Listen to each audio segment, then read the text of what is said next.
اعوذ باللہ من الشیطان الرجیم بسم اللہ الرحمن الرحیم۔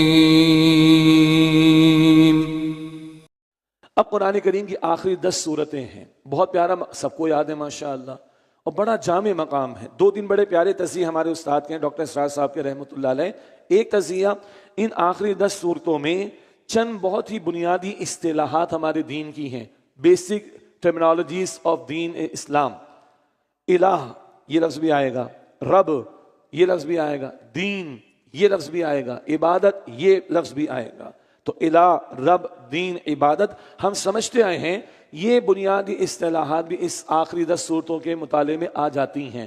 تو دین کا ایک کانسیپٹ جو ہے بندے کے سامنے آخری 10 سورتوں میں بھی آ جاتا ہے۔ ایک تزیہ۔ دوسرا تزیہ ڈاکٹر صاحب کا، ڈاکٹر اسرار صاحب کا رحمۃ اللہ علیہ، بڑا پیارا ہے۔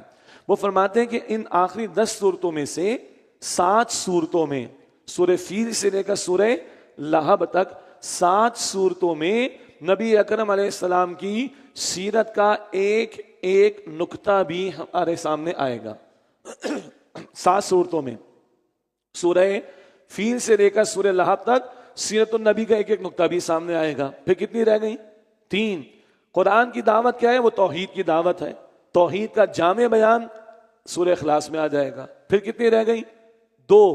اللہ سے مانگے کیا، اللہ سے مانگا کیسے جائے، اور ہدایت تو پڑھتے ہوئے آ رہے ہیں، شرور سے بچیں کیسے۔ تو شرور سے بچنے کے لیے دعائیں اور 2 بڑی پناہ گاہیں، دعائیں اور 2 بڑی پناہ گاہیں ان 10 سورتوں کے آخر میں سورہ فلق اور سورۃ الناس میں آ جائیں گی۔ اور سب سے آخری نقطہ کیا ہوگا؟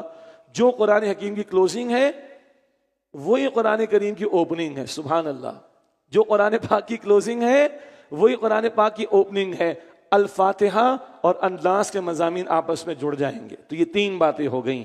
1، 4 بنیادی اصطلاحات، 2، سیرت النبی کے ایک ایک نقطے کے اعتبار سے 7 سورتیں، اور پھر تیسری اور آخری بات وہ کلوزنگ میں بڑی قیمتی باتیں، اور اوپننگ اور کلوزنگ قرآن پاک کی ایک مربوط شکل ہمارے سامنے آ جائے گی۔ سورۃ الفیل سب کو واقعہ یاد ہے، ہاتھی والوں کا واقعہ۔ ہسٹری کیا ہے؟ اس واقعے کے 50 دن کے آس پاس نبی اکرم صلی اللہ علیہ وسلم کی ولادت کا معاملہ ہوا ہے، یعنی یہ جو واقعہ پیش آیا اس کے 50 دن کے بعد حضور کی ولادت ہو رہی ہے۔ اس زمانے میں یہ آرڈر نہیں تھا کہ جنوری کی 5 کو اتنے بجے یہ ہوا۔ اس زمانے میں ہسٹری لکھی جاتی تھی واقعات سے۔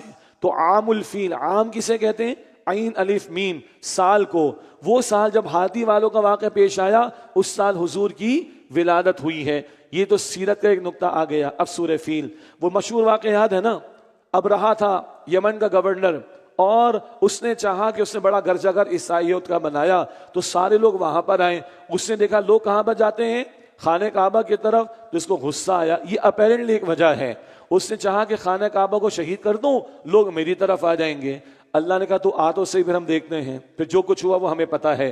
البتہ ایک اور نقطہ بھی ہے، عرب کے پاس، قریش کے پاس، قوم سبا کا ہم نے پڑھا تھا نا، ان پر سیلاب آیا تھا، بند ڈیم ٹوٹ گیا تھا، وہ تجارتی روٹس ختم ہو گئے تھے قوم سبا سے، وہ قریش کو مل گئے تھے۔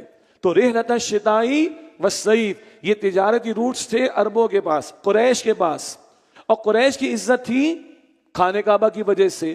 تو ابرہا نے، جو یمن کا ایک سربراہ تھا مسیحیت کا ماننے والا، اس نے سوچا کہ اگر یہ خانہ کعبہ کو شہید کر دوں تو قریش کی عزت ختم اور تجارتی روٹس مل جائیں گے مجھ کو۔ نوٹ کیجئے گا، اکنامک میٹرز بڑا میٹر کرتے ہیں، اکنامک میٹرز بڑا میٹر کرتے ہیں۔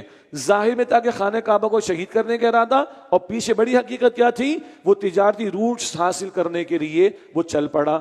ہزاروں لوگوں کو لے کر آیا، ہاتھیوں کو لے کر بھی آیا۔ اللہ نے چھوٹے چھوٹے پرندے بھیجے۔ عبد المطلب کا واقعہ مشہور ہے جی، بات کی انہوں نے تو کہا کہ بھائی میرے اونٹ کھو گئے۔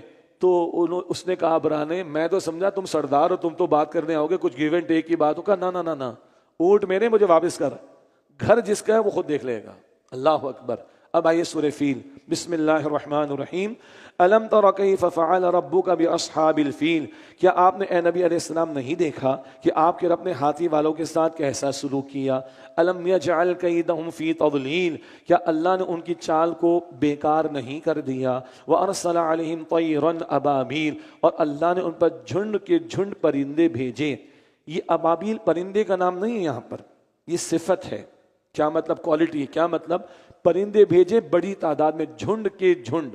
یہ اردو والا ابابیل پرندہ نہیں ہے، چھوٹے چھوٹے پرندے اللہ نے بھیجے۔ ترمیہم بحجارۃ من سجیل، جو ان کو سخت مٹی کے کنکر کی پتھریاں مارتے تھے۔ یہ ترجمہ کرنا پڑ رہا ہے مجھے، گہری بات ہے۔ جو ان کو سخت مٹی کے کنکر کی پتھریاں مارتے تھے۔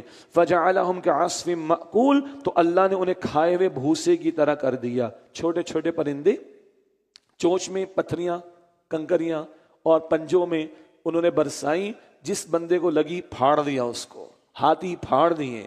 ابرہہ کو اتنی موقع ملا، اپنے علاقے میں پہنچا، اس کا سینہ پھٹا، مر گیا۔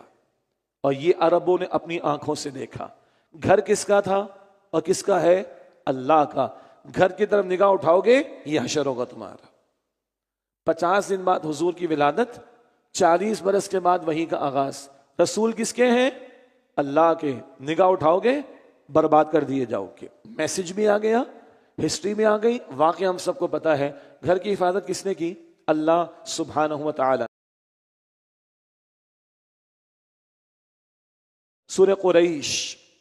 قریش کون سا قبیلہ؟ جس کی شاخ بنو ہاشم میں حضور پیدا ہوئے صلی اللہ علیہ وسلم۔ تو سیرت کا نقطہ تو بہت واضح ہے۔ کس خاندان سے حضور کا تعلق تھا؟ قریش کا قبیلہ، اور بنو ہاشم کا خاندان یا شاخ، اس سے اللہ کے رسول علیہ السلام کا تعلق۔ سورہ قریش میں سیرت کا نقطہ تو یہ آ گیا۔ آگے چلیں، بسم اللہ الرحمن الرحیم۔ لإیلاف قریش، چونکہ قریش کو رغبت دلائی، فیملیئر کر دیا۔ ایلافہم رحلۃ الشتاء والصیف، یعنی انہیں سردی اور گرمی کے تجارتی سفر سے مانوس کیا۔ شام اور یمن کی طرف ان کی تجارت ہوتی تھی سردی گرمی میں، یعنی انہیں سردی اور گرمی کے تجارتی سفر سے مانوس کیا، فیملیئر کیا۔ یہ روٹس ان کو ملے، تجارت ان کی چلتی ہے، اور ان کو کوئی ہاتھ نہیں لگاتا۔ عرب بھر کے لوگ ان کی عزت کرتے خانہ کعبہ کی وجہ سے، تھے مشرک، لیکن انتظام ان کے پاس تھا، تو ان کے قافلوں کو کوئی لوٹتا نہیں تھا۔ فرمایا فَلْيَعْبُدُوا رَبَّ هَذَا الْبَيْتِ، تو انہیں چاہیے کہ وہ اس نعمت پر شکر ادا کرتے ہوئے اس گھر یعنی کعبہ کے رب کی عبادت کریں۔ عبادت کتنے گھنٹے؟ عبادت 24 گھنٹے، رمضان کے بعد بھی اللہ کی عبادت۔ اللہ ہم سب کو توفیق عطا فرمائے۔ الذی اطعمہم من جوع، وہ اللہ جس نے انہیں بھوک میں کھانے کو دیا، وآمنہم من خوف، اور خوف سے امن دیا۔ سارے عرب میں قافلے لٹتے ہیں، ان کے قافلے کو کوئی نہیں لوٹتا۔ عرب بھر میں صحرا میں کچھ اگتا نہیں ہے، مکہ مکرمہ میں ابراہیم علیہ السلام کی دعاؤں کے تو فیل نعمتیں چلی آ رہی ہیں۔ تو ہمیں بھی کھلا کون رہا ہے بھائی؟ اللہ۔ پلا کون رہا ہے؟ اللہ۔ نعمتیں کون دے رہا ہے؟ اللہ۔ الحمدللہ رب العالمین، فاتحہ کے شروع میں، اور آگے ایاک نعبد، تو اللہ رب ہے، اس کی عبادت کرنی ہے۔ یہ پیغام یہاں پر بھی ہے، فَلْيَعْبُدُوا رَبَّ هَذَا الْبَيْتِ، انہیں چاہیے اس گھر کے رب کی عبادت کریں۔ الَّذِي أَطْعَمَهُم مِّن جُوع، جس نے انہیں بھوک میں کھانے کو دیا، وَآمَنَهُم مِّن خوف، اور خوف سے امن عطا فرمایا۔ اللہ اپنی نعمتوں کی قدر ہمیں کرنے اور شکر ادا کرنے کی توفیق عطا فرمائے۔